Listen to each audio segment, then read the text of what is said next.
So, good morning. Oh, I'm knackered. I didn't get to bed till about 2:15 in the morning. I was going to get up at 7. No chance. Got up about half 8, quarter to 9. I thought I'd do a quick recap for you now. I got one video out already this morning. I thought I'd do a quick recap for the Gwyneth Paltrow trial. Yesterday, I thought yesterday was okay, to be fair. I thought it was okay. I learned quite a bit yesterday. We had a couple of witnesses I thought were great. The first doctor, he just made a mockery of what do you call him? The defence lawyer, not the defence, the plaintiff lawyer, just making him look like a clown. If you haven't seen it, you've got to go back and watch it. He's probably the best witness I've ever seen in terms of, he was even laughing at the lawyer. When he was asking questions, he was like, all right, mate, sure, if you want to make stuff up, we can. He was great. I didn't understand everything he said because he's writing these formulas on the wall and stuff. I was like, no idea what he's on about, but it sounded good. So I thought he was a very credible witness. Then we got another witness, another doctor who suffered a stroke when he was 28 years old. And now he's like a professor and all this, and also head of unit in Utah University. He's done well for himself. I'm sure, people were like, if you didn't know he had a stroke and suffered and stuff, you might be like, why is he talking so slow and stuff? But my chat especially were very respectful when he was on because everyone was listening intently. And I think, he was a very good witness for the defence. I'll be honest with you, I just don't see how Gwyneth Paltrow can be found guilty for anything except for looking gorgeous. She's hot stuff. I mean, she is looking fine. I know people be like, "Oh, that's disgusting, judging women." No, if a woman's there dressed beautifully, looking beautifully, why not comment her? And compliment her. She is looking great. Good on her. She had a lot of stick at the start about having a resting bitch face and stuff, but that's fine. I mean, that's some people naturally, that's how they look. For me, I think she's class. I came into this trial thinking she's probably, why did she not settle? She should just settle, blah, blah, blah. Now I'm glad she hasn't because we've seen the truth now. So, but the most interesting part I felt was after the jury left, I stayed on, and that's how I was so bloody late up last night.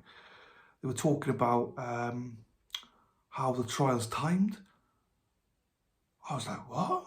So literally, it's all timed. It's not based on how many, like in the murder trial, you can just do whatever you want, take like Murdoch trial, take 6 weeks if you want.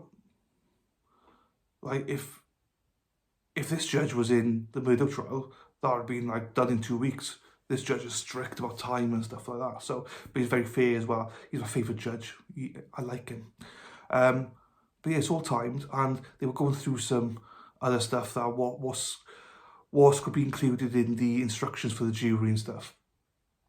And again, this could be included, but they need to reword it, that they're going to mention the fact that essentially, they said that the GoPro link was missing, but no one's really accused anybody. But now it seems the defence have got carte blanche, can actually accuse Terry of it if they want to. The plaintiff side did not like the fact that it was in, but it's going to be reworded, but it's in. So interested to see how they work that. The defence have now said that they're not going to bring Terry back for interviewing, for questioning. That's it. He's done because they've run out of time, and they've got probably 4 or 5 witnesses tomorrow to bring forward.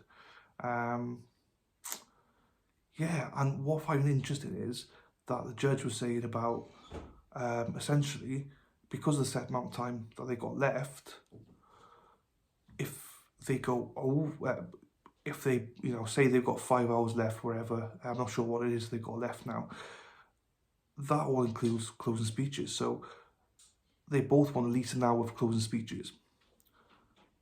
But he said that, well, if you run out of time, you don't get to do closing speeches. So they've all got to tactically think about that now. So when they're crossing people and when they're interviewing people, they got to really be quick because they could run out of time.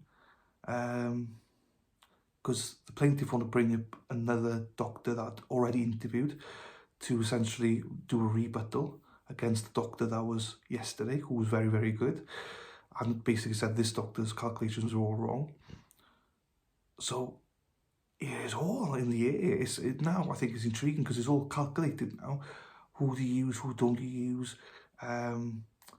Is it worth putting someone on, you know, on to be asked questions for or not? I don't know. I don't know what they're going to do. I'm a bit confused myself on this. I'm sorry, I'm babbling on, but I don't script stuff, so it's like it comes to my head and I just say it. Yeah, so they're going to go back to that last night. I think, right, we've got an hour each we want to put aside, and then work back from that. Oh, that's intriguing. Because if you've got a witness that's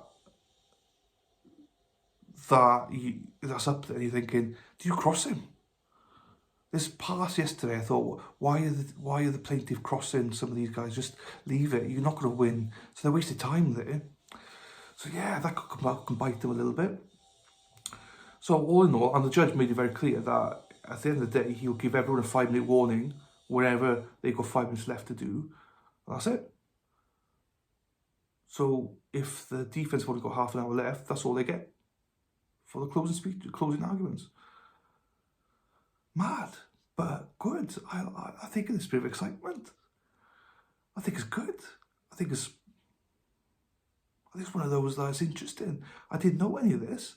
And had I known it, I think it would have made the trial a little bit more exciting, because I think you'd have looked at some stuff going, why? Stop crossing, you know? Don't waste your time. I would have timed it properly just to see. But anyway, with that, back on stream today. I think I'm going to start at 3:15 Mountain Time. Oh, UK time, sorry. Because they come back at 8:15 Mountain Time. So I'm going to be streaming. I don't remember what they're going to do at that time. I don't remember. But essentially, I'm going to be there for that. Yeah, sorry, I'm waffling now because as I say, I don't know what to say. And with that, I'm not going to speak anymore. So with that, thank you for listening. Catch you later. Ta-ra!